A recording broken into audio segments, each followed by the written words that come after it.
Yes, that is what I'm talking about. There's so much in simplicity. This is a good one.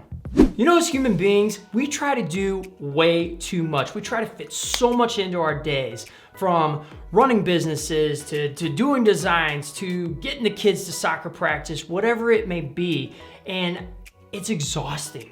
It's absolutely exhausting. And I think that kind of mentality actually transfers into something as simple as like gardening and landscaping, like a hobby you may have, or if you're looking to get a design, how do you even start it?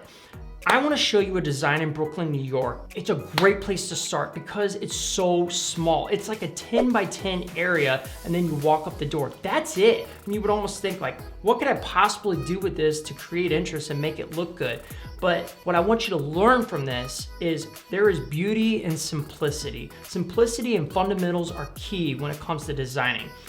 Let's go take a look at this. I'm gonna throw a quick time lapse of the design, and I'm gonna give you out a bunch of tips that I'm gonna show you what's going on, some mistakes, and some things that you can do to make your space look awesome, whether it's a small space or you've got a huge bed, but you're trying to focus on one particular area. Like, how do I make that look good?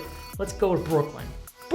Okay, so as this design is getting constructed, what I want you to see is we want to take out the cheap looking materials, those Home Depot and Lowe's kind of cookie cutter edging, and get rid of it. Put something that looks more natural and get rid of that stuff. And if you bought this stuff, that's okay. So have I. Everybody starts somewhere. But if you can take those things out, I think you're gonna see a big difference in how your space starts to look more like a professional designed it. The second thing is I want you to cover unsightly areas. So if you're looking at your house and you've got a basement window or a lot of foundation or anything that just doesn't add to the overall landscaping, find ways to put some bushes either along there or kind of staggered so that it starts to break it up and you don't go right to that and you're covering up that ugliness. The third thing is add a focal point. As you see here, I'm adding something as simple as a little cherry tree. That could be a Crimson Queen, dwarf Japanese maple, it could be a dogwood, whatever you want.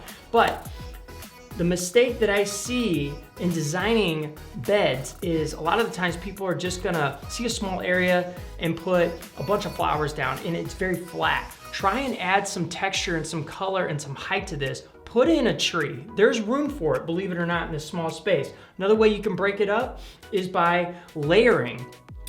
Adding liriope along that edge instead of that cookie cutter edging was a good move, but then behind it, we started to put in some color and started to put layers of color in so it really starts to become something beautiful and almost botanical, like a garden-like. As this person's walking up to their front door, they're really gonna enjoy the pop of color that's gonna hit them. Last thing is throw a boulder in there. I'm a sucker for boulders. I love boulders. Anything with nature to break up just plant elements and bring something new is a good move.